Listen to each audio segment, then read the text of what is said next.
Nuvem. Bom, gravando aqui. Obrigado pela presença de vocês. Olá a todos, bem-vindos a mais um debate do 16º Panorama Internacional Coisa de Cinema. Eu espero que todos os que estão nos vendo e escutando estejam bem, com saúde. Nós estamos experimentando tempos delicados, constrangedores, que eu acho que ainda são muito desafiadores. Todos nós estamos processando esse momento que nós estamos vivendo. Mas nós estamos muito confiantes, nós estamos muito centrados que a luta pela educação e pela cultura continua essencial. Nós do Panorama continuamos defendendo esses pilares e eu acho que todos os nossos convidados também têm essa certeza.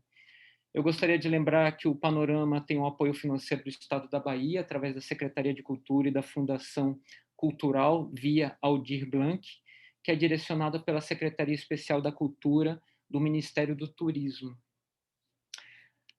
Hoje nós estamos aqui com 4 realizadores, são 2 realizadores de 2 curtas-metragens e 2 realizadores de 1 longa-metragem. A Destruição do Planeta Live, de Marcos Curvelo. Marcos, que é um velho conhecido do Panorama. Acredito, eu posso estar errado, mas acredito que a gente já exibiu praticamente tudo do Marcos nesses últimos anos. Ele é realizador audiovisual, ator e escritor.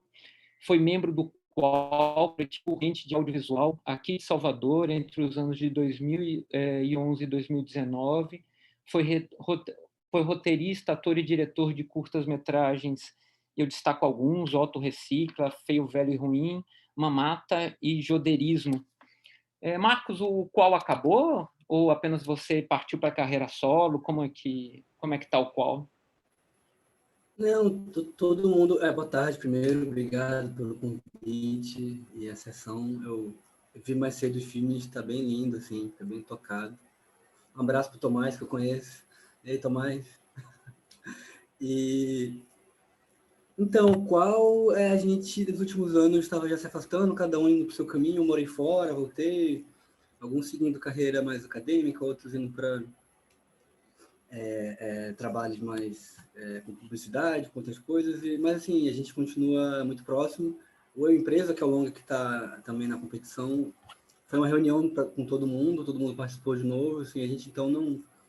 Eu coloco esse ponto final em 2019 porque é bom, né, marcar as coisas, né, mas a gente não está mais junto daquela forma, produzindo e pensando daquela forma cinema como era até 3 anos atrás. Né, assim. Que massa. Mas diferente do que a gente normalmente vê dentro dos filmes do Marcos, o qual é uma história de sucesso, né, Marcos? É verdade. O qual, sim, demais, demais. O Ramon Coutinho está agora com oficina Tela em Transe sobre o cinema brasileiro. A gente fez muito filme, a gente fez cineclube, fez curta, e esse longa, o Empresa acaba que é uma coisa, uma consequência, né? Uma conclusão do coletivo, assim, que a gente trabalhou esses anos todos. De fato, foi um sucesso, assim. Massa. Tomás, bem-vindo, Tomás. Ele é diretor de Chão de Rua. Tomás é montador. Ele trabalhou em curtas e longas com Paula Gaetan, Natália Tereza, Fernando Severo e Léo Moura Mateus. Ele dirigiu curtas Vó Maria, em 2011, A Invenção da Noite, em 2015, e agora o Chão de Rua, em 2019. Bem-vindo, Tomás, obrigado. Eu não tenho certeza, mas eu acho que é a primeira vez que você está no Panorama com a gente. Sim. Isso. Que massa, fiquei muito feliz. Eu não fiz a seleção dos curtas, mas eu assisti o curta de vocês, tanto do Marcos quanto do seu, eu gostei muito. E parabéns, e mais uma vez obrigado por vocês estarem com a gente. E o longa da sessão de hoje da gente é o Depois da Primavera, da Isabel Joffili. Ela dirigiu o curta-metragem documental Retrato de Carmen D. em 2015, dirigiu também o curta Vidigal Olimpo em 2016, produtora dos documentários Caminho de Volta 2015 e Soldado Estrangeiro 2019. Depois da Primavera, o filme que está na competição do Panorama esse ano é o primeiro longa-metragem como diretora.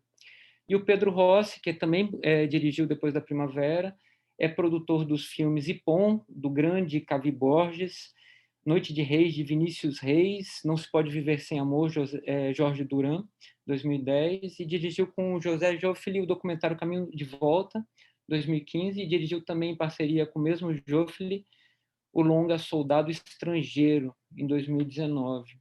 É diretor de séries de documentário, de uma série de documentários do Sonho e Silêncio, e também atualmente está finalizando a série de 4 episódios Rubens Gershman, Atemporal. Bem-vindo, Isabel e Pedro. Obrigado pelo filme de vocês. Foi uma grande surpresa. Estava falando para a Isabel antes dos demais entrarem. Fiquei muito feliz, muito contente. Foi um dos primeiros filmes que eu vi para a seleção do Panorama. Eu estava num momento de bastante desespero, assim, por tudo que estava acontecendo, e fiquei muito contente, assim, me senti muito contemplado por ver os longas de vocês. Também acho que é a primeira vez que vocês estão com a gente aqui, né, no Panorama. Sim. Primeira vez. Como eu estava falando para vocês também, para todos vocês, e falo também para quem está nos vendo, nos escutando, a gente tem um gosto aqui no Panorama de tentar juntar curtas-metragens e longas-metragens. Nós somos pessoas de cinema, gostamos dos filmes, de ver os filmes na tela de cinema, e a gente gosta de ver os curtas e um longa sempre ligados, né? E a gente acha que a gente pode conseguir potencializar os filmes, quer dizer, um filme levar ao outro. De alguma maneira, os 3 filmes hoje, eles trazem essa sensação de implosão, né? Implosão das estruturas, implosão, uma sensação de queda das instituições, e também, no caso do Chão de Rua, ele tem uma sensação assim de destruição, de implosão interna também da família. Então a gente achou que, por mais que eles fossem muito diferentes esteticamente, cada um tem uma forma de pensar e de abordar o cinema, que eles poderiam ter um diálogo muito interessante. Tem um mal-estar nos personagens, porque eles estão muito deslocados, apesar de eles poderem estar em casa, no seio familiar, inclusive. Eu queria começar a falar com o Marcos. Marcos, você vem construindo ao longo do tempo um personagem que já está ficando muito emblemático, né? Um personagem calcado um pouco na sensação da derrota, um pouco na sensação do fracasso, um personagem que consegue provocar muita empatia, muito afeto, porque também tem muito amor. E você tem perseguido em construir, assim, é como se fossem episódios dele, mas sempre ao mesmo tempo está renovando esse personagem, que é o Joder, né? Me fale um pouquinho, e os filmes também eles se renovam porque eles são construídos, eles são pensados esteticamente de uma forma muito diferente. Esse filme, esse seu curta que está aqui no Panorama, ele tem essas mesmas características, mas ele é preto e branco, ele tem planos bem longos, ele tem um experimentalismo, e que me parece muito que faz parte desse seu viver, experimentar o cinema, que me parece que é uma coisa diária, aquela coisa do cineasta que o tempo todo está querendo trazer que está olhando a vida e que está querendo trazer para a tela, que está querendo transformar em cinema. Eu vejo muita fome de cinema em tudo que você apresenta. E eu queria que você falasse um pouquinho tanto da construção desse seu personagem que você está perseguindo, como também dessas diversas formas que você está abordando e construindo o Joder, né? Sim. Obrigado pelas palavras. Acho que fiquei feliz com as suas impressões, né, que tenho tentado fazer nos últimos tempos. Esse filme, particularmente, eu não uso o nome Joder nele. Tentei deixar uma coisa mais borrada, assim, entre eu mesmo e o possível personagem. Acho que, cara, parte muito da frase que abre o filme ali, que é filmar para não morrer, sabe? Acho que eu tenho perseguido muito isso, assim, de uma forma mais tentando equilibrá-la nos últimos tempos, mas para mim tem sido muito indissociável, assim, a minha vida, as minhas questões, a forma como eu estou tentando me manter vivo com os filmes que eu estou fazendo, sabe? Então, basicamente esse filme, para não dar um tiro na cara, eu fiz um filme. é bem isso, assim. E o Murilo que está no filme, o ator que está no filme, que está no meio pro final, é uma pessoa que eu me aproximei muito, que a gente se ajudou muito realmente. Então, é uma coisa muito sociável, assim, e faz parte realmente dessa procura por um cinema que vai me manter vivo e se retroalimente de alguma forma. Eu estou vivo pelos filmes, os filmes existem porque eu estou continuando vivo e a coisa vai se retroalimentando, assim, e de fato, e tentado cada vez mais deixar o fracasso neles, não na vida. Então, por isso que é emblemático para mim não dar o tiro, mas fazer um filme sobre o tiro na cara, de alguma forma, assim. Mas me fala um pouquinho, por exemplo, esse filme ele tem uns planos mais longos, ele é preto e branco. Não, Como é de que fato, como é que você decide isso? Como é que foi o processo? Você já tinha uma ideia na cabeça antes, ou você vai filmando e depois você vai para a montagem e você decide que forma dá para esse material?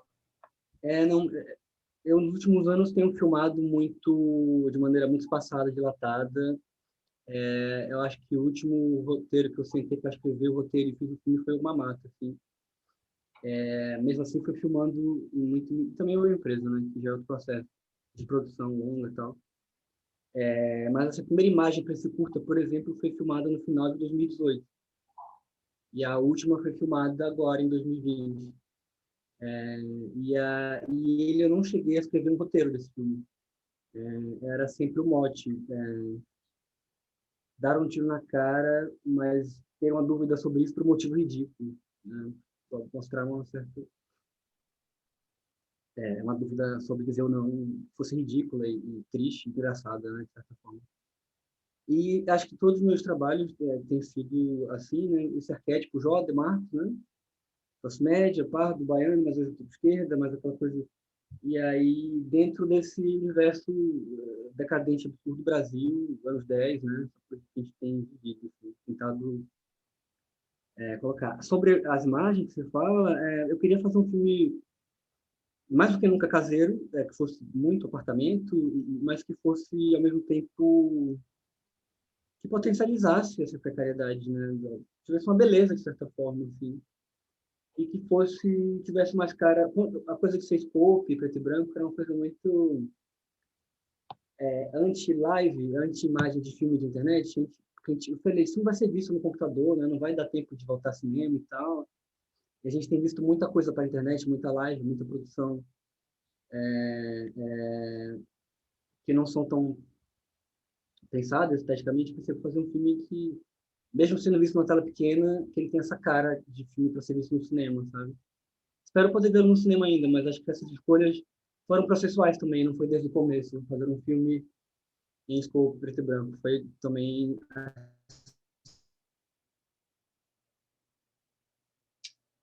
Marcos, deu uma travada. Você está aí? Bom, deixa eu esperar o Marcos voltar. Alô? Bom, vamos lá.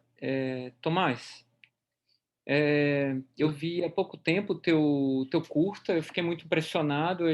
Diferente um pouquinho do que eu estava conversando com o Marcos, me parece que é um curta-metragem muito pensado antes de ser filmado.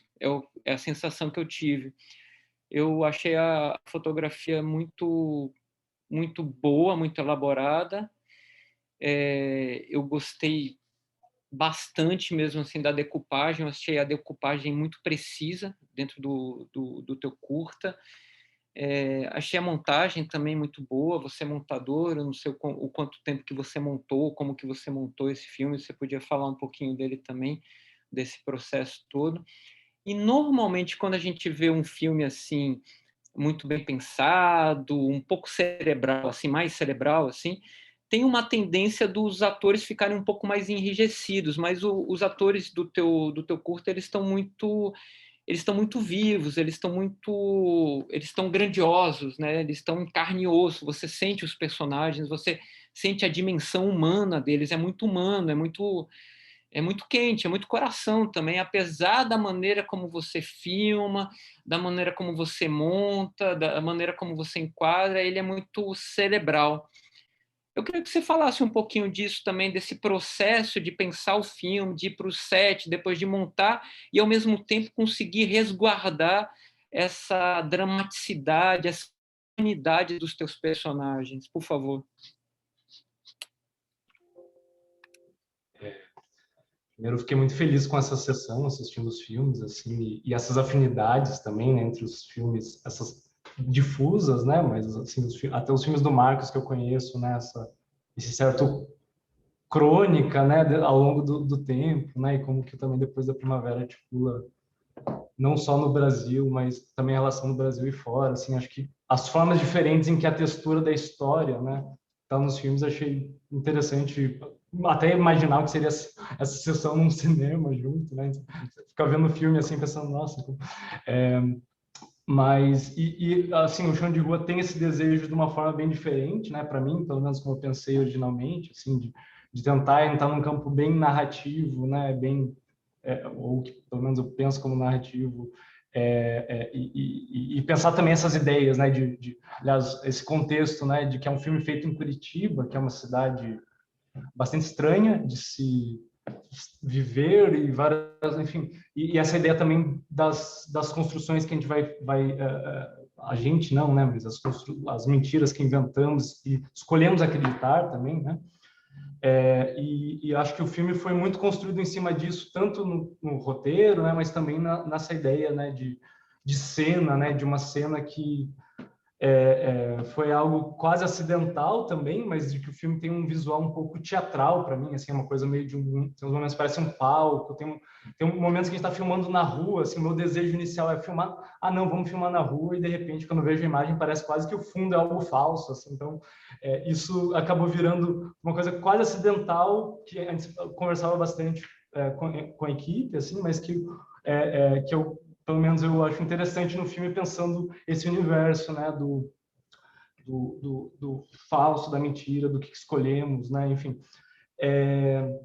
Em especial, né, isso da montagem, né, do elenco, para mim foi, aliás, minha primeira experiência como realizador, né, não trabalhando com montagem, com um orçamento, assim, então, o primeiro filme mais com a direção de atores, né, foi uma experiência, aprendi muita coisa, assim, inclusive na questão de assumir, de buscar um descontrole, assim, que é assim uma lição que eu extraio desse filme, porque ele é muito controlado, né, e acho que eu penso para outros projetos, né, até coisas que eu filmei depois e novos projetos, assim, de também até tentar romper muito com isso, que eu acho que uma coisa muito boa foi eu não ter montado esse filme. Também eu dou aula de montagem numa universidade aqui, eu sempre falo, né, recomendo não montar os próprios filmes, assim.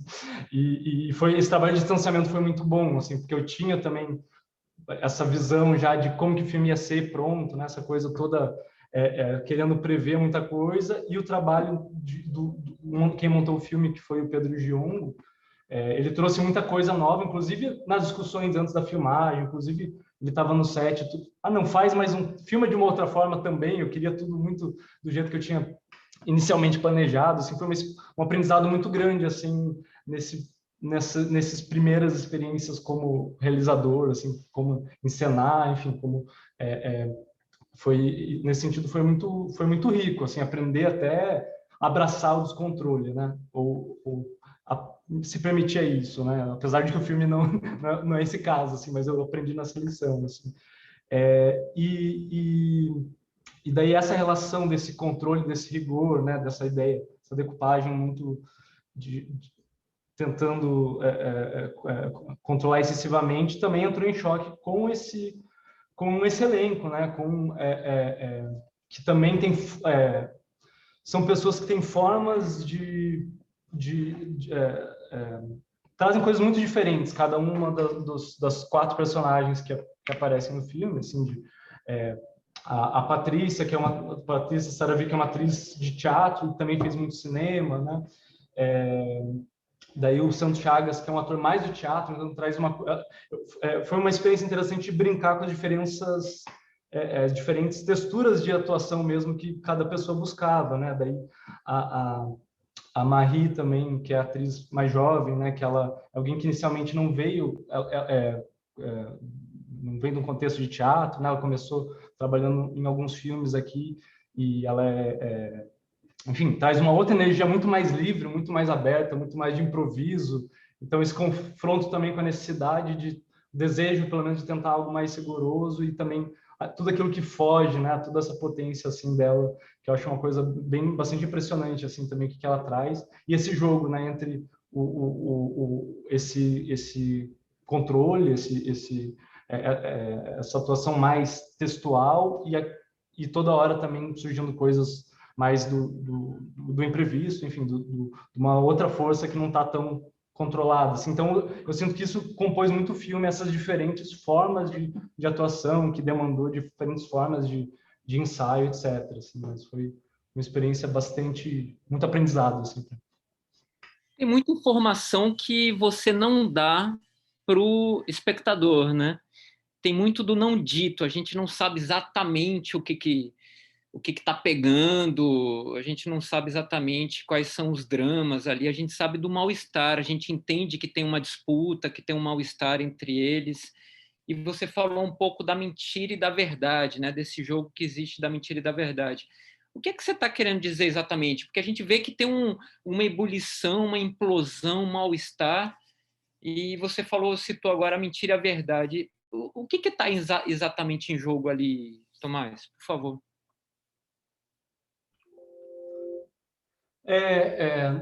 Não sei o que está exatamente em jogo, não sei responder assim, mas acho que aliás, acho que a palavra jogo tem muito a ver com o filme também, né? Com essa construção, né? De que essa personagem, não sei quem vai ver isso, vai ver antes ou depois de ver o filme, mas essa personagem que traz, né? Que ela é muito verdadeira na sua mentira, no que ela apresenta, né? Enquanto que tem esse personagem que é mais austero e também carrega as suas mentiras, né? Então esse choque, né, entre as aparências, né, assim, acho que a mentira da personagem é muito mais verdadeira do que qualquer coisa da personagem da jovem, né? Acho que é muito mais verdadeiro do que o outro personagem, assim. Mas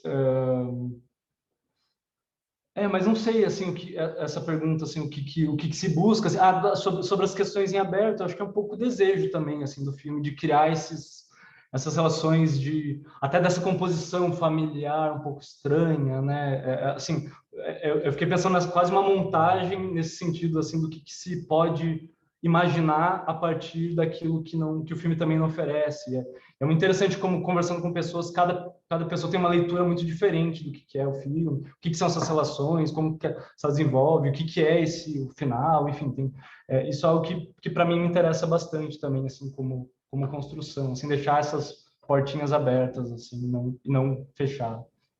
Não, sem dúvida nenhuma. A gente está num momento que o cinema, sobretudo o cinema comercial, ele está deixando tudo muito claro, né? Ele está entregando demais para o espectador, ele está mastigando, e o espectador, de uma maneira geral, parece que pede isso, está com uma paciência menor. Então, um filme que traz tantas lacunas, ele acaba sendo muito rico e trazendo muitas informações que são construídas por cada um, né, que tá assistindo. Isso é muito bom. É muito bom ter visto no seu filme. Marcos, antes de você cair, eu acho que você estava finalizando. Você quer, de repente, finalizar também o que você estava falando? Não sei. O que caiu, você lembra que eu estava dizendo exatamente? Não, agora Não, não né? lembro. Então vamos assim, vamos seguir. Tá tudo bem. A gente volta. Isabel, Pedro, eu fiquei muito feliz quando eu assisti Depois da Primavera. Eu segui. Um dos sonhos que eu tenho ainda em vida é conhecer Alepo, conhecer Damasco. Eu acompanhei todo aquele processo inicial ali de Primavera Árabe, fiquei muito eufórico, muito feliz no início, fiquei muito triste com os desdobramentos de todo aquele processo, que acabou se revelando bastante negativo, e particularmente na Síria, né? Não como todo, né? Teve alguns movimentos positivos naquilo tudo, naquele drama, naquela tragédia, naquela quantidade de mortes assim absurda, de uma tirania sem fim do Assad. O que eu estou falando de movimento positivo talvez seja do norte, né, que tem um movimento curdo, que é mais libertário, democrático, que está experimentando uma sociedade que me parece que é das mais interessantes ali no Oriente Médio, de mais democracia, de participação feminina também. E eu, todos esses anos acompanhando, inclusive o Ocidente parece que perdeu, depois que os Estados Unidos se afastaram um pouco da Síria, né, perceberam que foram derrotados pela estratégia traçada por Putin, a mídia ocidental parou de falar, né, sobre a Síria, mas o drama continua, a guerra continua, as questões continuam. E eu fiquei muito surpreso por ter visto um filme que, de alguma maneira, nos coloca no centro da questão síria e traz uma reflexão muito interessante, muito pertinente e atual sobre o processo pelo qual nós começamos a passar. Quer dizer, a vinda dos 2 irmãos sírios para cá, né, que moravam perto de Alepo, faz com que a gente pense na destruição das nossas próprias instituições, que é o que aconteceu, o que passou a acontecer no Brasil. E eu queria perguntar para vocês como é que foi isso? Assim, me parece que foi o acaso que fez, que levou vocês a construir esse filme.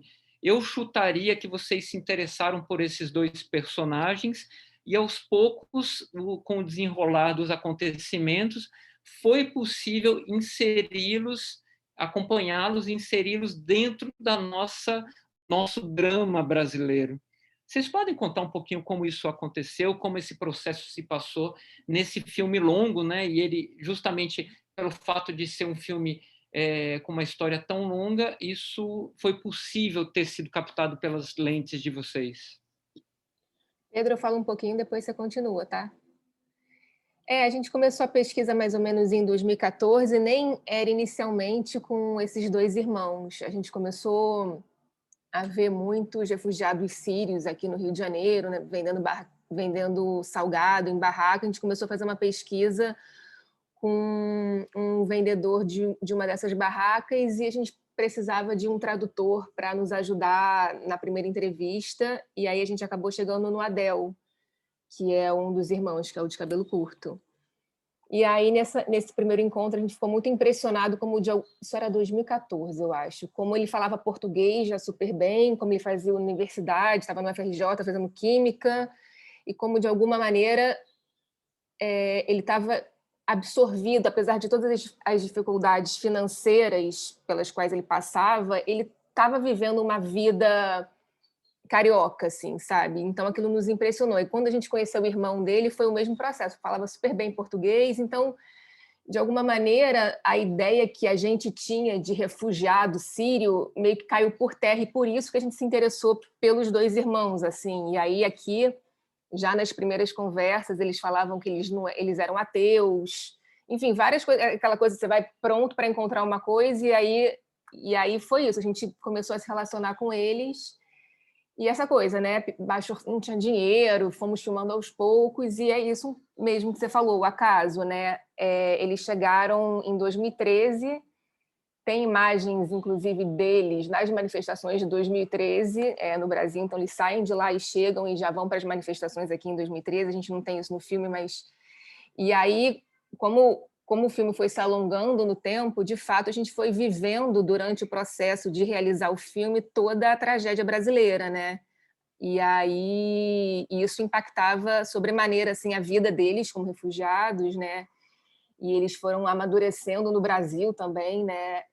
O Adel, de cabelo curto, deixou a faculdade de Química e foi fazer relações internacionais, porque foi se interessando mais em ter uma atuação política enquanto refugiado aqui no Brasil. E foi, de fato, o processo do filme que a gente conseguiu imprimir no filme. Então, foi esse tempo largo mesmo fazendo filme que fez com que a gente absorvesse e fosse entendendo mesmo várias aproximações com a Síria, através deles, né? Com Adel e com Hadi, depois vem os pais, e era, de fato, eram aproximações que, a princípio, eu não diria que elas existiriam. Então, para a gente foi uma surpresa, esse encontro desses 2 países, né, nessas tragédias. Fala, Pedro.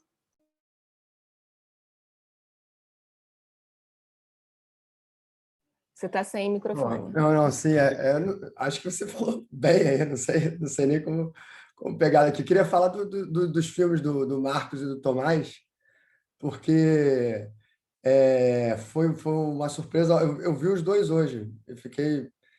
E acho que os dois filmes têm chaves justamente que faltam depois da primavera, por isso que eu achei tão interessante a sessão, porque tem uma subjetividade ali, por mais que a gente tenha trazido para o roteiro do filme os dois irmãos, de fato, assim, os dois personagens, eles são roteiristas do filme, não só no crédito, mas aconteceu de fato uma vivência com eles, assim, no fazer o filme, e acho que isso de alguma forma dialoga com o filme do Marcos, assim, essa mistura do cinema com a nossa própria vida e com as relações, assim. E aí, mas eu acho que, bom, para onde eu vou agora? Não, você ia falar de como tem chaves nos filmes deles. E aí, exatamente. E no filme do Marcos tem uma subjetividade que a gente gostaria de ter arrancado dos nossos personagens. E a gente até conseguiria, porque o filme não poderia nunca acabar. A gente ficou muito tempo fazendo filme. Na verdade, a gente conheceu o Tomás, não sei se o Tomás lembra, lá em BH, quando era um projeto assim, de filme, que a gente foi no Cinema Brasil, Cinemundo. Acho que foi lá, não foi? Não, foi lá, mas era outro projeto, nem era justamente com a pessoa que a gente iniciou a pesquisa, que era o Morsen, era outra coisa. Sim, mas ali a gente já apresentou, já começou a pensar o filme de uma outra maneira. Assim. Enfim, mas o filme, acho que ele foi evoluindo com essa coisa, e o pai deles, que é uma surpresa também, porque é um cara que tem um pensamento muito libertário e que, de certa forma, é um fantasma também, porque esses países árabes, eles tiveram a Síria, por exemplo, nos anos 70, né, que é quando esse cara estava na flor da idade, o pai, era um país muito mais democrático, muito mais de livre pensamento. E eu acho que esses processos de lá, eles são muito reveladores do que poderia acontecer aqui, né? Assim, e acho que isso foi uma coisa que foi se sedimentando mesmo conforme a gente foi ficando mais próximo deles, entendendo melhor eles e tendo mais intimidade com eles, com os pormenores, isso foi ficando muito claro e foi acontecendo aqui também, esse processo de milicianização total do Brasil, né? Que não é uma coisa que aconteceu do dia para a noite, mas quando você percebe que isso é muito próximo do que aconteceu lá também, né? Essa coisa das armas que vão parar na mão dessas milícias e elas vão ganhando poder político e isso vai, enfim... E é interessante, tem reflexões interessantes ali, faz essa coisa que a guerra e esse estado de disrupção, ele tem gente lucrando com isso. Então, a partir do momento que as pessoas começam a lucrar com isso, é difícil você romper esse ciclo, né? Porque essas pessoas querem manter esse estado. E acho que no filme do Tomás, que ele tem essa coisa do controle, eu noto que a gente teve uma necessidade de controle também ali no nosso filme, que eu me ressinto dela um pouco, hoje tendo realizado o filme. Eu queria ter deixado o filme um pouco mais descontrolado, na verdade. E acho que a gente foi tentando ali, mesmo sendo um documentário, fazer uma certa, entre aspas, decupagem. Assim. E hoje eu, talvez, quando eu vejo o filme, eu falo, não faria assim mais, acho que eu seria muito mais, uma aproximação um pouco mais visceral, assim, talvez mais próximo do que o Marcos fez ali. Tentar... com você, cara. Estou me identificando muito com o sua fala. Tentar fabular mais em cima dos caras, assim, a gente ficou muito apegado a certos dogmas do documentário também, de nunca não ir muito além, né? Apesar de a gente ter recriado coisas ali, né? Encenado certas coisas com eles para cobrir lacunas, que são até as coisas que eu me arrependo de ter feito às vezes quando eu vejo o filme. Eu acho que a gente poderia ter ido até mais longe, talvez, não sei. Então, mas para o próximo filme, agora já era. Tem jeito. Mas vem cá, me fala uma coisa. Vocês davam um texto para eles em algum momento? Vocês pediam para eles reencenar uma cena? Deixa eu entender esse controle que você fala do documentário. Vocês já tinham um roteiro, construíram um roteiro prévio? Que controle excessivo é esse que você está mencionando? O Pedro acho que tem mais controle do que eu, então aí ele responde essa pergunta. Mas é que teve uma segunda, que eu acho que é interessante trazer, que teve um segundo momento do filme, que é o filme ele é todo falado em árabe. Então a gente teve que traduzir o material bruto. E a gente não tinha dinheiro para traduzir material bruto com uma empresa, né? Enfim, então, na verdade, os meninos, vinham para casa, eles viram um bruto inteiro. Então, nesse sentido que eles falavam, isso eu quero, isso eu não quero, é assim, a história tem que ser contada assim. Então, eu nunca fiz isso, de submeter um bruto de um documentário para o personagem. Então, eles tiveram muita voz ativa porque eles traduziram 100% do bruto, eles dublavam em cima. Então, a gente montou o filme com o filme dublado em português, e aí depois, com um corte de 4 horas, a gente legendou. Foi um processo bem... mas foi um segundo momento de reflexão do filme, por isso que... Não, mas a gente não deu... Agora, sobre o controle, acho que o Pedro pode falar um pouco. Acho que ele se incomoda um pouco com a câmera dele, eu não sei. Acho que... Acho que o controle é essa coisa... Tem a coisa da câmera, né? A câmera, você fica meio... A câmera ela meio domina um pouco a situação, às vezes, você, sei lá, acho que a câmera ela exerce já um certo controle, né? Então, já modifica as relações. Mas a gente também, essa relação de amizade que a gente desenvolveu com eles, real, assim, nesse filme, real mesmo, ela tinha... Foi uma troca, assim, sincera. Então, nessa troca, a gente se ligava, falava, cara, está pensando em fazer uma coisa assim. Então, tem certas coisas que... A própria vinda dos pais deles, entendeu? Foi uma coisa que foi... A gente ganhou o Itaú Cultural, que era 100 mil reais, sei lá. E aí a gente trouxe os pais da Síria. Então, isso já é uma interferência muito brutal, né, na coisa. Enfim, isso era até falado no filme. Eles falavam isso de uma forma mais textual, assim, olha, eles ganharam dinheiro para aqui para fazer o filme. Ele falava para a mãe no Skype. Só que a gente começou a achar essa cena porque, na verdade, o pai deles tem certas coisas que a gente vai deixando de fora, né, para tornar mais dramática a coisa. Mas assim, o pai deles, ele não é que ele tem condições. O Abdo é um cara que é inacreditável, assim. Ele pode vir ao Brasil facilmente. Ele não precisa do nosso paternalismo para trazer ele para o Brasil, entendeu? Houve ali uma coisa de encontro, assim, da fome com a vontade de comer, mas a cena ficou muito paternalista, parecia uma coisa assim, como se nós fôssemos da Unicef, sabe? E aí para nós, a gente descartou essa cena, mas ela... Então, teve interferências... E não foi o caso mesmo, porque a nossa troca com eles, inclusive, e acho que todo mundo, nós, sobretudo, que vivemos de cultura, acho que talvez alguns de nós ainda estão sentindo aí uma certa onda que se esvai, e está vivendo essa onda que se esvai, mas eu acho que vai acontecer aí, já está acontecendo, né? Essa deterioração completa, assim. Mas num período que a gente conviveu com eles, assim, a gente tinha uma vida, e aí isso foi muito chocante, assim, e a gente foi com esse filme como projeto passando de laboratório na França. E é engraçado porque os franceses eles ficavam indignados porque os refugiados eles eram muito cheirosos, muito bonitos, entendeu? Tinha uma vida muito confortável. Aí a francesa ficava pedindo para eles sofrerem mais, assim. Eu fiquei um pouco indignado. Por que os franceses querem tanto que os sírios fiquem sofrendo na tela e tacam bomba na Síria, né? Então, assim, isso tiveram essas coisas assim, e eles tinham uma vida muito muito parecida com a nossa. Os franceses reclamam que tem muito, já falaram para mim no processo, tem muito filme sobre guerra na Síria, e você fala, tipo assim, então parem de bombardear a Síria. E o outro foi, eles têm uma vida confortável, moram bem, um apartamento é legal. Eu falei, eles trabalham pra cacete, né, dirigem Uber, enfim, tipo... E tinha uma rede também aqui no Rio que acolheu eles, assim, eles trabalham numa ONG, enfim, então... Mas vocês têm que botar eles trabalhando mais e moram muito bem, enfim. E muito filme sobre guerra na Síria. Aí Sim, tem filme sobre guerra na Síria, mas não tem essa reflexão de dois países a priori tão distantes, né? E essa ligação entre os dois países. Isso eu acho que é o mais rico, na verdade, quando a gente vai percebendo.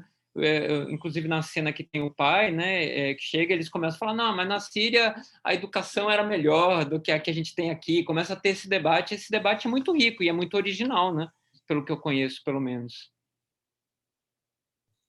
Sim, sim. É que veio uma leva de filmes, né? For Summer, sei lá, são filmes muito grandiosos, são coisas que acontecem, né? For Summer, a moça vai parir, está no hospital sendo bombardeado, sabe? Então tiveram. Teve uma boa leva aí de filmes sobre esse assunto, o que supostamente, acho que agora está vindo uma nova leva aí de filmes com outros temas que estão nesse momento, sei lá, é uma coisa quase aleatória, não é tão aleatória, né? Porque onde jogam bomba normalmente vira tema, mas não só isso. Mas acho que tem outra leva de filmes vindo agora e parece também que tem essa coisa meio do nosso mercado mesmo, meio o cinema e mercadoria. Então, a coisa entra numa certa moda ali, né? Há um consumo exacerbado desse assunto, e aí depois é como se esse assunto perdesse a relevância, porque afinal de contas já foi deglutido, vendido, empacotado, e aí então acho que as pessoas ficam com essa necessidade de. Mas acho que tem essa coisa, assim, sobretudo quando a gente está falando para um público europeu. É claro que você pode gostar ou não do filme ser independente, assim, né? O filme pode falar de questões muito relevantes e ser uma porcaria, não tem o menor problema você falar que é uma porcaria. Mas eu acho que também tem uma certa arrogância, assim, de não compreender que eu estou falando isso a partir de uma experiência pessoal nossa, mas de não compreender que a circunstância geopolítica que o próprio país dele está envolvido pressupõe o alargamento indefinido dessa situação. Assim. E que, embora você não queira mais ouvir falar desse assunto, como você falou, continua uma porcaria lá, e ali enfim. Tá muito grave, continua, né? Os desdobramentos ali sangrentos continuam, né? Sim. Marcos, você tem alguma referência, Marcos, para o Joder? Tem algum autor que você, de alguma maneira, seja importante e te estimule a pensar esse personagem? Eu vou te falar o mais óbvio deles, assim, que eu sempre penso, e é o autor cancelado do momento, que é o Woody Allen, né? Eu, vendo os seus filmes, eu já pensei muitas vezes, é o Woody Allen de Salvador, pô. Mas, assim, o Woody Allen caiu tá no momento... eu acho que ele ainda vai ser recuperado, mas ele está no momento de ser cancelado. Mas tem algum autor, tem algum diretor, ator que estimule, que seja uma referência forte nessa construção desse seu personagem, do que você faz, Marcos? Tem. Quando eu comecei com o Joder, não tinha ainda, foi intuitivo, mas aí logo depois, um curador, que hoje também é distribuidor, é o Daniel Queiroz, lá de BH, ele me falou, você tem que ler John Fante, o Arturo Bandini, né, que é o personagem recorrente, um clássico perdedor, né, e tal. E eu tenho lido Fante já há uns anos, e virou certamente uma referência, assim.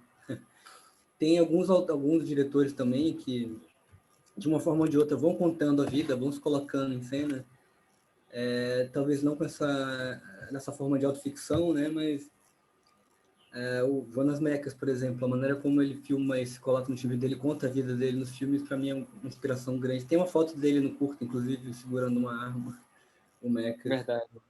Ross McLeary, o cara também vai filmando a própria vida, né, Marcha de Sherman, né, acompanhamos a vida dele, ele jovem, ele mais velho. Então, mas de literatura, com certeza o John Fante virou uma referência, assim. E, pô, o Woody Allen vi demais, certamente, e conscientemente também, né, saca? Tipo, aquele traço que tá em todos os personagens, né? Que você vê que é a mesma pessoa contando a mesma história, só que em lupas diferentes, né? Em pequenos recortes diferentes, assim, certamente, também é uma influência super inconsciente, assim. Os filmes menores dele eu amo muito, Memórias, eu acho lindo. Nesse seu curta você filmou com sua família está nele também, né, participando. Sim. E ele foi feito durante a pandemia, esse curta? Não, Foi feito... durante a pandemia eu montei e filmei uma ceninha, um plano ou outro, assim, mas eu filmei muito em 2019 ele. A brincadeira que eu fiz até com a Camila Gregório, que é curadora do Panorama, minha amiga, que escreveu o longa com a gente. Ela perguntou, tu fez algum filme de pandemia? Eu falei, mas todos os meus filmes já são de pandemia, desde sempre. Tá sempre acabando o meu planeta, o meu mundo. Massa. Tomás, eu queria falar ainda eu queria voltar, eu falei um pouquinho da fotografia do teu curta que me chamou a atenção. Você estava falando um pouco do teatro, né? E assim, engraçado que eu nunca vi, quando eu assisti o seu filme, eu nunca pensei no teatro, nem pelos atores, nem pela mise-en-scène dele, assim. E eu gosto muito da fotografia, a maneira como ele cria volumes, né? Como cria um espaço, como você trabalha os espaços. E ele em alguns momentos eu percebo que tem uma sombra no rosto dos atores e ao mesmo tempo a gente consegue vê-los perdidos, na verdade, dentro. Eles estão centrados, né? A fotografia centra bem, mas ao mesmo tempo a gente tem uma tridimensionalidade muito boa, que a luz da fotografia, a forma como você pensou o plano, vocês pensaram um plano, que vocês desenham essa situação. Você me fala um pouquinho de como você pensou a fotografia com o seu diretor de fotografia, se isso que eu estou falando faz sentido para você, e tem a ver um pouquinho dessa tridimensionalidade, ao mesmo tempo também jogar essa sombra no rosto dos personagens. Uhum. Não, faz todo sentido, assim, isso que você falou do teatro não foi algo compensado, foi algo assim quase acidental mesmo, assim, em especial num plano mais aberto que foi feito com um poste assim da rua e parece que a gente plantou uma luz super, né? Parece que é uma coisa super produzida, assim, não sei, ou quase artificial, assim, né? Mas a questão das sombras foi até uma ideia de máscara, né? Que foi bastante discutida com o Eduardo Azevedo, que é um fotógrafo. Assim, eu sou um grande fã, assim, eu também é fotógrafo dos filmes da Natália Tereza, e é um cara assim incrível que faz também um pouco ele mexe tudo, né? Não é esses fotógrafos que mandam as pessoas fazer, ele faz mais que todo mundo, tá toda hora desenhando a luz, assim. Então tem muito disso, né? Acho que isso vem muito dele, assim, das nossas conversas, mas alguém que traz muito esse cuidado mesmo de composição, assim, e muito preocupado em pensar também narrativamente, dramaticamente, essa construção toda, assim, mas é algo que veio dessa ideia mesmo do falso, da aparência, né? A gente pensou muito na ideia de máscara, né? Uma ideia de uma luz que em alguns momentos é intencionalmente bastante artificial também, assim, foi uma coisa que veio em alguns momentos pontuais do filme, assim, veio com bastante força, assim, até para ter esse aspecto que é de um fantástico que invade quase um fantástico que invade o real, assim. E inclusive um comentário sobre o Depois da Primavera, que foi algo que me impressionou muito, assim, que é justamente assim, acho que nesse momento, nesse tempo, né, em que às vezes muita gente se surpreende tanto, né, com essa, parece que a alucinação invadiu a nossa realidade, né? Parece que as coisas são tão incabíveis, como que isso está acontecendo, né? Acho que tem muito disso, né, de algumas leituras, né, do Brasil 2021, né? E como que esse filme, daí não me surpreende nada, né, que os franceses, né, que querem buscar ali ver commodity na desgraça alheia, né, tenham, enfim, feito esses comentários, né, mas como que esse filme faz uma aproximação não apenas humana, mas histórica, né, assim, até tem um trecho que, se eu não me engano, que um deles fala, né, a direita é quem quer os militares, né, e daí, de repente, a gente, assim, tem gente que acha tão absurdo isso no Brasil, né, como que isso está acontecendo em 2021 e, de repente, né, olhando para um outro ponto do mundo, isso está, né? Então, tem essa aproximação histórica muito forte, né, de que, na verdade, né, a gente não... às vezes a gente acha que está no estado de exceção, mas isso está acontecendo no mundo inteiro, né? Então, acho isso, assim, acho que isso traz muito em imagem, né? Justamente por ter, né, por não ser, por não estar nessa exploração, você está vendo as dificuldades concretas, né, deles, assim, né, mas não nesse lugar de explorar, né, de exotizar, de buscar, né, mas sim de um trabalho de encontro, assim. Eu achei isso muito forte, assim, no filme, assim. Eu achei bem importante também, né, como que é um filme que ajuda a entender o mundo, mas não é um filme é um filme tanto sobre o Brasil quanto a Síria como o mundo, né. Achei isso bastante forte, assim, no filme. Comentário só que vocês falando, eu fiquei pensando. Não, é muito massa, e eu acho que realmente a junção dos três filmes aqui na telona, espero que a gente tenha a oportunidade de fazer também. Eu acho que vai funcionar muito bem. Acho que vai ser uma junção muito boa desses três filmes. Você quer falar mais alguma coisa, Tomás? Desculpa, eu não sei se eu te cortei. Massa. E como é que estão os personagens do Depois da Primavera? Eles continuam no Rio? Eles voltaram? Vocês estão acompanhando ainda eles? Como é que tá? A gente fica curioso, porque é engraçado que a gente fica tão próximo deles e que é um pouco triste depois cortar a comunicação, né, quando termina o filme. Eles estão no Rio ainda, a gente fala sempre com eles moram perto da gente. E durante a pandemia foi a primeira vez que eu estava trancada em casa há 3 meses, mas o Abi, do pai, por quem eu criei uma relação muito próxima, assim, veio para o Brasil. E aí a gente falou, cara, a gente tem que ir lá ver o Ábido, vamos filmar. A gente foi com a câmera, a gente filmou, a gente inventou um filme, um curta para fazer com ele. E aí ele foi...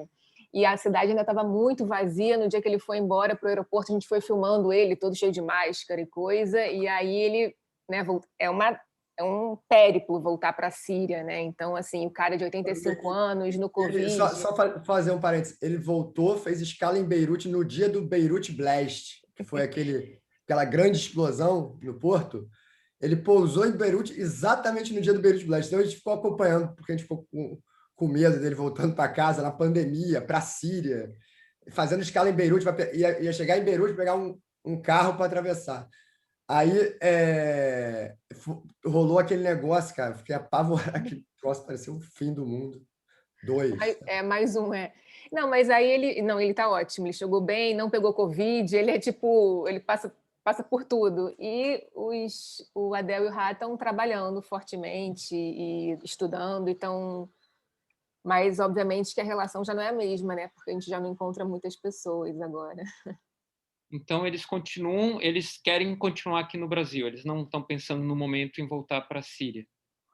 O Adel, tem uma questão para eles voltarem, né? Porque por conta da idade, se eles voltam, eles obrigatoriamente têm que se alistar ao exército, né? Do Bashar al-Assad. Então, tem alguma coisa de pagar, sei lá quantos $1.000 para eles se liberarem dessa obrigação.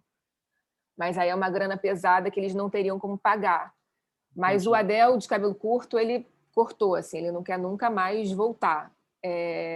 Enfim, não sei se é um mecanismo subjetivo dele, realmente. Enfim, e o Hadi ainda alimenta um sonho de voltar, mas agora não seria possível. Entendi. Agora, mas ambos já têm a cidadania brasileira nesse momento, tiraram cidadania. Ele voltou de avião, ele foi para Beirute, e de Beirute ele atravessou de carro até chegar em Alepo, foi isso? Isso. E para sair a mesma coisa. Exatamente. E para cruzar a fronteira, você mencionou que é tranquilo para ele, é isso? Não, tranquilo não. Na verdade, assim, é um trajeto que antigamente fazia assim, poucas horas, você leva dias. São vários checkpoints no caminho que ele vai deixando dinheiro, vai subornando. Mais ou menos como vai ficar aqui daqui a um tempo. Assim. Para com isso. Família. E aí, mas é um pouco essa lógica pervertida de um lugar, assim, né? Mas o Abdo é um cara muito... tem uma experiência de vida sui generis, assim. Ele já viveu muitas coisas. Acho que isso é só mais uma aventura, assim, sabe, para ele. Ele tem um terreno que fica num lugar que o Estado Islâmico dominou. Ele vai visitar o terreno dele, é o terreno de Oliveiras. Aí tem checkpoint do governo, depois tem o checkpoint do Estado Islâmico, ele passa, tal, aí tem que deixar a graninha do outro. Então o cara já tem toda uma... Eu queria falar uma coisa assim sobre uma coisa do filme do Marcos que e acho que ele falou não exatamente, mas que eu acho que é um lema agora. O filme do Tomás eu adorei também. Tem várias coisas para falar, essa coisa, né? Até fico me perguntando se a Juliana Rojas é uma influência para você ou esse cinema meio fantástico aí brasileiro, meio. Eu lembro que você já tinha o seu projeto lá atrás já tinha essa inclinação, não tinha uma coisa de terror, assim, quando a gente se conheceu em Belo Horizonte. Mas o negócio de fazer da precariedade um valor em si, né? A partir de uma situação precária, isso se tornar um valor para que o nosso trabalho, para que isso se torne, sim, o valor do trabalho, né? A precariedade. Assim. E acho que no Depois da Primavera, de alguma forma, a gente ficou muito tentando maquiar uma precariedade inerente, que era a Isabel e eu o tempo todo, e uma câmera, que não é a melhor câmera, enfim, o som que era a gente que fazia e tal. Então, a gente o tempo todo tentando se esquivar da nossa própria precariedade. Assim. E acho muito interessante no filme do Marcos, assim, quando você aproveita essa precariedade, inclusive fabula em torno da precariedade também, e faz disso um valor. Não é o caso do filme do Tomás, porque o filme do Tomás não tem nada de precário, né? Muito bem acabado. Mas, assim, eu acho que isso é um desafio assim, que me parece que eu gostaria de, falando do futuro, assim, porque acho que também não vai ter muito como. No Brasil, a gente vai ter que fazer da precariedade um valor, né? Para continuar produzindo. Agora, cara, tu falou da subjetividade, não sei o quê. Eu acho que é super subjetivo. Os personagens são muito complexos, um trilhão de camadas. Tem uma cena que eu vejo um pôster do Ronaldinho Gaúcho no quarto deles lá. A mãe tá filmando o quarto, parece. Aí tem um pôster do Ronaldinho Gaúcho. Assim. E eles, no karaokê, recebe nude da mina, faz um comentário meio machista, meio escroto, mas ao mesmo tempo são uns caras massa, assim. E, tipo, eu gostei muito do filme. Eu sei que a gente fica. Eu tô me identificando com tua fala, eu também fico assim, devia ter feito mais, eu devia não sei o quê, mas é processo, assim, né? E queria perguntar também para vocês, se eles já sabem o que é esquerda e direita no Brasil, se eles aprenderam. E pro Tomás também tinha uma pergunta, Tomás. Naquela cena, que tá, esqueci o nome da atriz, né? Que é ótima, incrível ela, mas ela tá na cama, ela tem aquela cena, tá conversando com o cara, e ela entra e sai da luz várias vezes, ela termina o monólogo na sombra. Eu queria perguntar ao Tomás se foi essa variação, foi da atriz, foi o acaso, foi uma direção sua para ela? Cara, essa cena é muito impactante mesmo, da mulher na sombra, cara. Achei lindo demais. Achei foda. Mas essa coisa de se eles aprenderam completamente. Na verdade, acho que eles são muito mais engajados aqui do que grande parte dos brasileiros. Assim, aprenderam total. Sim. E acho que tinha uma coisa para falar sobre isso, sobre esquerda e direita. Não, mas tudo bem. Mas é isso, aprenderam sim. Ah, tá, não tem uma coisa só. É porque assim, quando eles chegaram aqui, são duas coisas. Essa coisa, o machismo deles pertence a dois meninos que não existem mais, sem brincadeira. Eles estão nesse processo que acho que aqui agora está sendo falado tanto que já está perdendo sentido, mas eles estão no processo de desconstrução do sunita, do menino árabe sunita. Né? A mãe deles fazia absolutamente tudo para ele, ele mandava na tia dele. Ele mandava, a tia dele obedecia em Alepo. Aí chega no Brasil, acho que há um processo sim, e os dois são muito atentos a isso. Era essa. E com relação à direita e esquerda, a mesma coisa. Acho que eles estavam lá, o Bashar al-Assad, supostamente, é de um partido que vem de um espectro da esquerda. Então acho que essas noções de o totalitarismo ele faz as coisas se encontrarem. Então, acho que lá, quando eles chegaram aqui, até eles entenderem os mecanismos de direita e esquerda do Brasil também, acho que eles sempre tiveram noção do que era direitos humanos, do que era, sei lá, as ideias progressistas, assim, vamos dizer. Acho que eles sempre foram progressistas. Mas acho que essa noção de direita e esquerda, como a gente tem cristalizado aqui, eles foram também se sedimentando nesse processo, assim.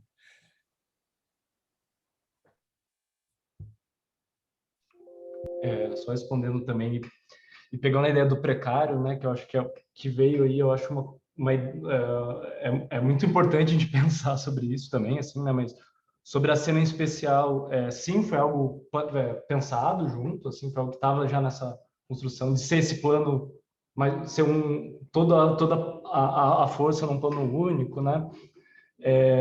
Mas assim, eu sinto, assim como a Isabel e o Pedro falando dessas coisas, às vezes o Marcos também, sempre que a gente termina um filme, a gente quer fazer diferente, né? Não queria ter feito de outra forma, né? E o controle do filme é uma das coisas que, assim, que a gente vai aprendendo um pouco, né? Mas assim, eu acho que não vejo também outra alternativa para o cinema que não esse caminho do mais livre, mais, né? Acho que é a única emancipação possível, né? Esse cinema mesmo mais, né?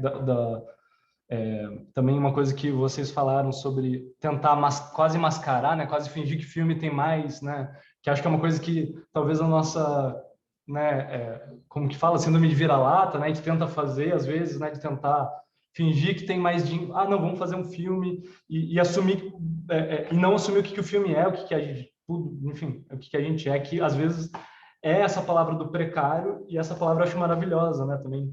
E o pessoal do teatro no teatro tem muito essa palavra do precário como algo de valor, assim, né? E não, às vezes a gente pensa o precário como algo, como que é aquele termo de production value, né? Do filme, né? O filme tem que ter production value. E às vezes tem coisas muito mais fortes e mais emocionantes e tocantes que estão muito mais nesse campo, né? Então acho que mais do que isso a gente tem que assumir isso quanto linguagem, né? Nisso que acho que o Pedro comentou sobre o filme do Marcos, né? Que eu acho muito forte e não, eu acho pouco sustentável também outras formas no cinema, pelo menos aqui para frente, assim, né? Essa coisa do controle, do rigor. Eu pelo menos não tenho mais, já foi minha experiência e agora os próximos, aliás, estou terminando um filme que não tem nada a ver com isso. Mas é isso. Gente, massa. A gente já tem um pouquinho, está completando 1 hora de debate, de conversa aqui, está sendo muito bom, está passando muito rápido.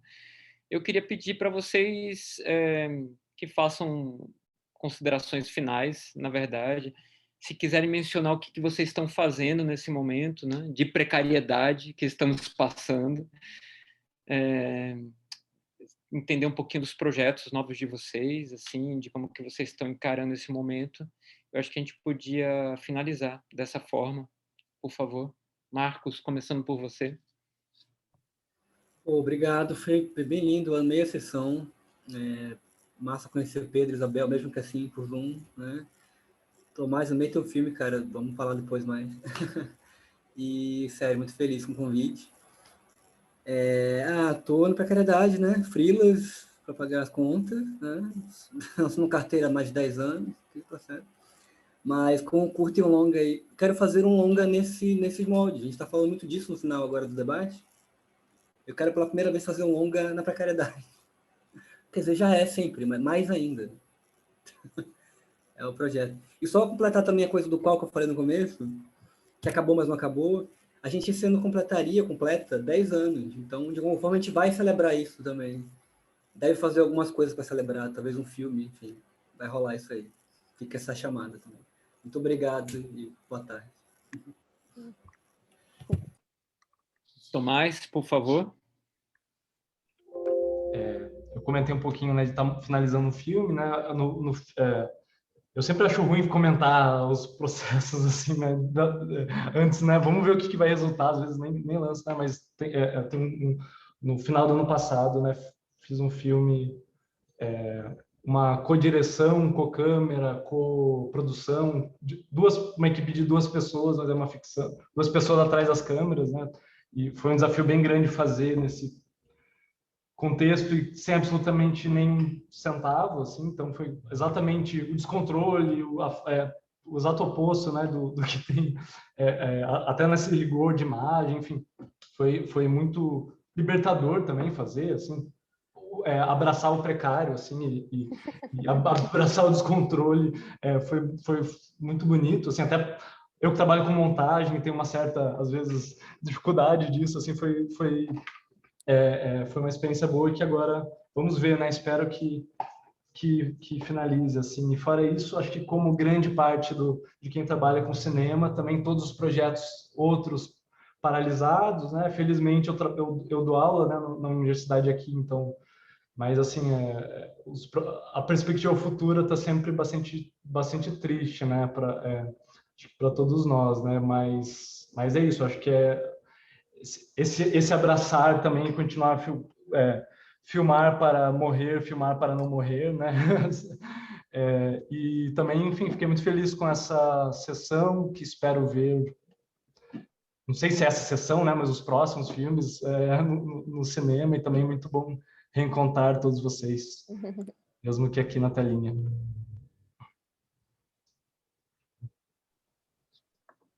Isabel, Pedro.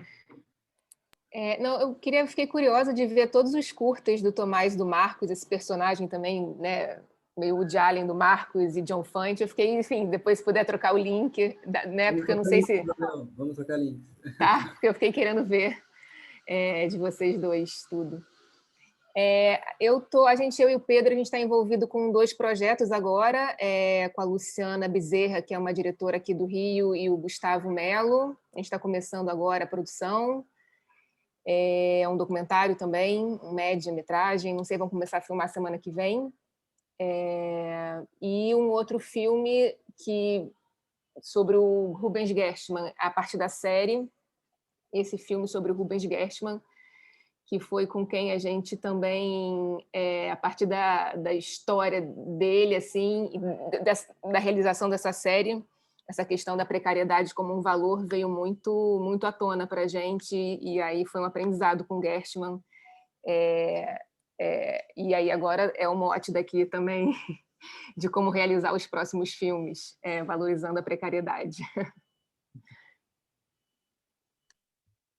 Então, só para não esquecer, estamos fazendo também um outro com produtores, que esse tem muita relação também, de alguma forma, tem a ver com os outros 2 projetos que a gente fez na produtora, que foi o Soldado Estrangeiro, que é um filme sobre os militares, o Depois da Primavera, que é um filme sobre os refugiados, e esse agora, que é um filme sobre os políticos em torno da guerra, que chama Sinfonia de um Homem Comum, que é a direção do Joffre, e a gente está fazendo a produção e o roteiro. Então, esse é muito interessante, que é a história de um diplomata brasileiro que, enfim, se envolveu com a guerra do Iraque e as armas químicas e tal. Uma história, um documentário também. Então, estamos aí nesse que está em processo de finalização, tá uma montagem avançada. Eles continuam pelo Oriente Médio, então. Esse na verdade, ele é mais ali mais em Washington do que no Oriente Médio. Esse aí. Mas assim, tem na Holanda também, que é onde são essas organizações multilaterais, ali, quer dizer, parte dela na Haia, né? Então tem uma parte ali do filme que é filmada na Holanda. Mas é um filme sobre esse lugar da diplomacia, do multilateralismo e das mentiras, né? Do grande palco de mentiras que acontece nessas organizações, e como isso, na verdade, afeta a nossa vida aqui também. É um pouco isso. É como se fosse o Depois da Primavera, mas o Depois da Primavera é num lugar muito de intimidade de uma família. Esse outro do Soldado Estrangeiro é muito nesse lugar dos militares mesmo, mas do soldado raso, não. E esse terceiro, ele é mais nessa esfera das pessoas que estão ali tomando decisões, chegando de carros, cafezinho, carro com motorista, diárias de hotel, passagem de executiva, e as decisões que são tomadas ali, que influenciam, na verdade, a nossa vida aqui. Então, acho que de alguma forma, os 3 filmes eles conversam, assim. É a mesma equipe, que a Isabel, o Joffre e eu, assim, nos 3. E eles dão parte, mais ou menos, dessa, sei lá, tentando dar conta da parte que nos cabe aqui, do latino-americano aqui, do nosso ponto de vista aqui, sei lá. Mas, de alguma forma, tentando ter permissão para falar sobre esses assuntos, né? Porque, às vezes, parece que a gente não tem permissão para falar dos assuntos, mas a gente tem permissão para falar o que a gente quiser. Então, se quiser falar do George Bush, fazer um filme sobre o George Bush. Então, é isso. Obrigado, gente. Mas, foi muito bom, gente. Adorei. Mais uma vez, assim, muito bom ver o filme do Tomás e do Marcos, um aprendizado mesmo. Quero continuar vendo. Eu queria ter encontrado todo mundo, inclusive o pessoal do Panorama, o Cláudio, e porque é uma oportunidade, né, de a gente ter essa troca. Afinal das contas, a gente faz cinema mais para isso. Seria um barato, eu adoraria. E ó, podem contar comigo, eu estou aqui no Rio, fazer um filme precário, ó, tenho câmera, tenho edição, tenho ilha de edição.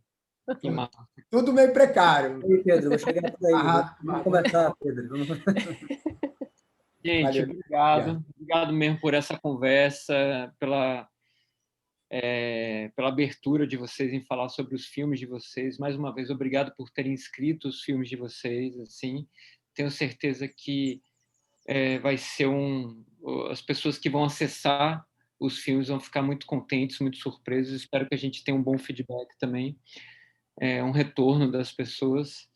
E espero que vocês acompanhem também o restante do panorama, os demais filmes. Tem muitos filmes muito interessantes. Tem muita coisa boa. O próprio Marcos, né, tá com Eu Empresa, o cartaz está ali atrás. Beijo meu longa, gente, Eu Empresa. É isso. Obrigado e até a próxima, que seja breve. Obrigada, um abraço. Cláudio. Obrigado, Panorama. Obrigado. Tchau, obrigada. Beijão, gente. Obrigado. Tchau. Tchau.